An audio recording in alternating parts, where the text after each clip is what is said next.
Hello friends, welcome to Creative Medicine. In this lecture, we will learn about.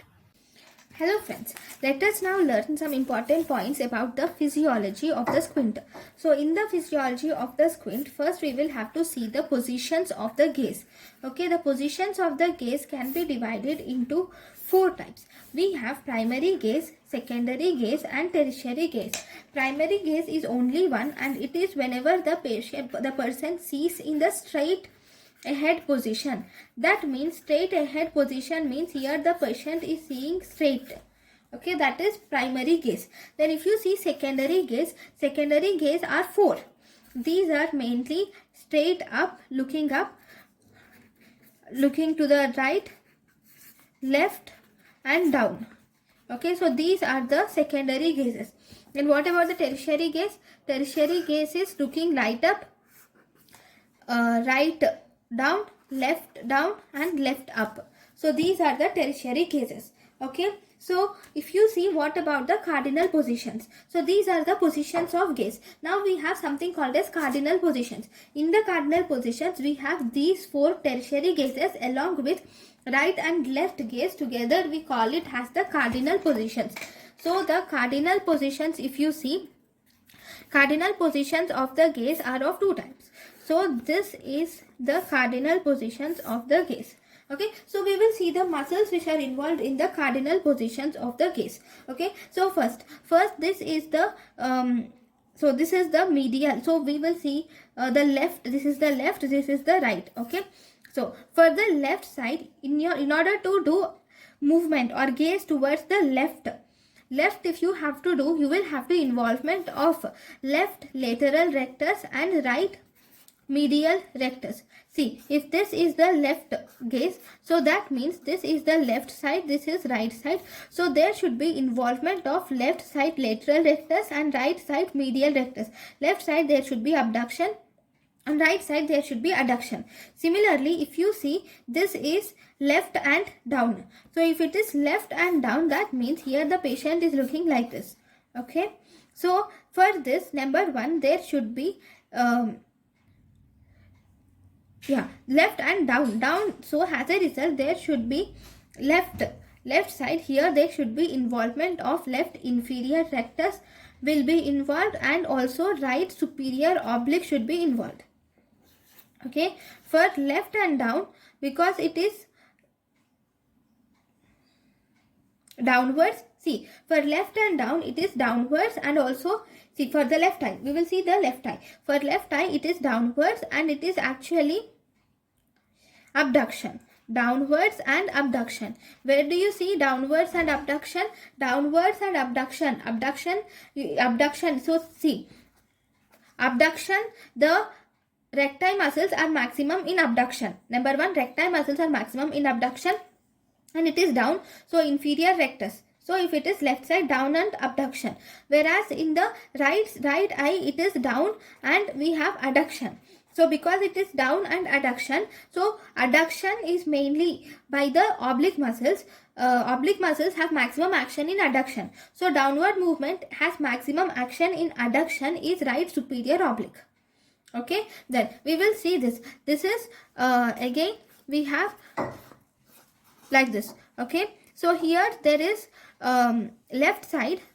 So this is the left eye, this is right eye. In the left eye there is up and out, right? So there is upward gaze with in the abducted position. So there is up, number one, elevation, there is one elevation, and also abduction.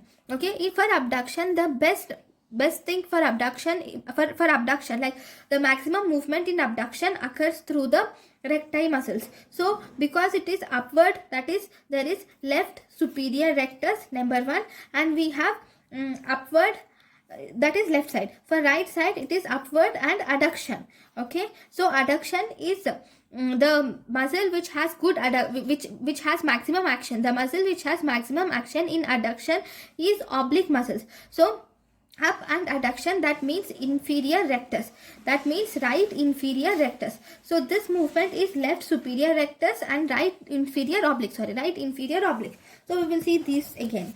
Now this is right side. So for the right gaze, like this, we need this is the right eye, this is the left eye. So right eye, you should have right to the abduction, so right lateral rectus should be there, whereas left eye is adducting, so left medial rectus should be there. Then if you see the downward movement, so that means down and to the right side. So this is right side, left side, so down and right, so like this. Okay, the right eye is actually, there is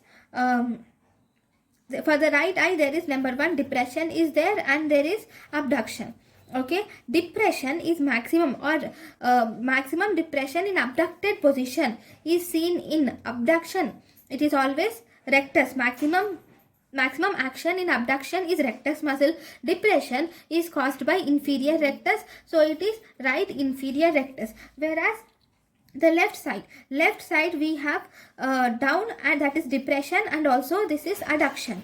Okay, depression and adduction. Maximum depression in adducted position is by oblique muscles, and depression is mainly caused by the superior oblique. So on the left side, it is caused by superior oblique. Then if you see this one, this is up and out. So up and out is like this. Okay, so this is right and this is left. So right side, it is actually elevation and abduction. Okay, maximum elevation in abducted position. First, maximum elevation in abducted position is always rectus, so it is rectus muscle. And maximum elevation is by superior rectus, so it is right superior rectus. Whereas this one, if you see this eye, the left eye is caused here there is elevation and there is adduction. Okay, maximum elevation in adducted eye is by oblique, and this elevation is by inferior oblique, so it is left inferior oblique. So these are the different muscles which are seen in the cardinal position. Now if you see the ocular movements, now we have ocular movements can be divided into two types. Okay, we have two types of ocular movements. One, we have uniocular movements, and we also have binocular movements. Uniocular movements are also called as ductions, whereas we also have binocular movements. So in the uniocular movements, we have three types. The uniocular movements can be in the horizontal axis. That means the axis is horizontal. Okay, so here this is the horizontal axis. So this is 30 degrees and 90 degrees. So if you see in the horizontal axis, that means the plane will be vertical. Movement is in the horizontal axis, so the plane will be vertical, so that means there will be elevation and in the depression. So here along the horizontal axis there will be elevation and depression. Okay, the plane is vertical, here it is vertical plane. So the movement of the eye is in vertical plane, but the axis is horizontal. Okay, then we have vertical axis. In the vertical axis, again we have two things. Okay, in the vertical axis, that is in this we have again, that is it occurs vertical axis. The movement in vertical axis mainly occurs in the horizontal plane, and because the movement is in horizontal plane, it is actually abduction and adduction. Then we have anteroposterior axis. Anteroposterior axis is movement from 120 degrees to 30 degrees, or movement from 120 degrees to 90 degrees. So movement from 120 degrees to 30 degrees is actually intorsion. Like this, it is intorsion. Opposite side, it is actually extorsion. Okay, so these are the main types of movements. Now what about the binocular movements? Binocular movements are again divided into two types. One, we have conjugate movements. Second, we have disconjugate movements. So where do you see conjugate movements? Conjugate movements are if both the eyes are moving in the same direction. Like for example, if this is the eye, if both the eyes are moving in the same direction, that is to the right. So that is conjugate movements. So here both eyes are moving to the same direction. So moving in same direction. So there are different types of these conjugate movements. One, we have dextroversion. Dextroversion is actually right gaze. Then we have levoversion. What is levoversion? It is left gaze. Then we have circumduction. What is circumduction? This is actually upward gaze. Okay, then we have dorsumduction. What is this dorsumduction? It is down gaze. Okay, then we have dextro elevation. Dextro elevation is up and out gaze. Okay, where that is like this, up and out. Okay, to the right side. Dextro elevation. Then we have, that is right up. Instead of out, it is right up gaze. Okay, then we have levo elevation. It is left up gaze. Then we have dextro depression. This is dextro depression. This is right down gaze. And we have levo depression. This is actually left down gaze. So these are the different conjugate movements that can occur. Okay, so if you see, this is the right gaze.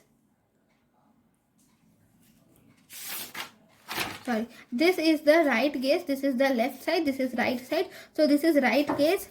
This is left gaze. So this is up. This is down.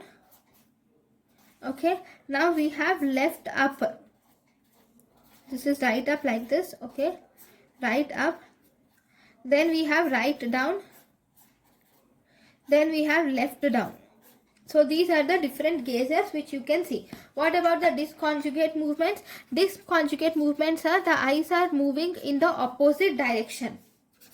What does this mean? This means one, both the eyes can converge, that is called as convergence, or there can be divergence. Both the eyes can move opposite to each other, which is called as divergence. Okay, so these are the different ocular movements, which is binocular movements, which can be seen. Then if you see the groups of extraocular muscles, we have two different groups of extraocular muscles. If you see groups of extraocular muscles also, we will see. Okay, so we will see these in the next class. Thank you. Thank you, and thank you for watching.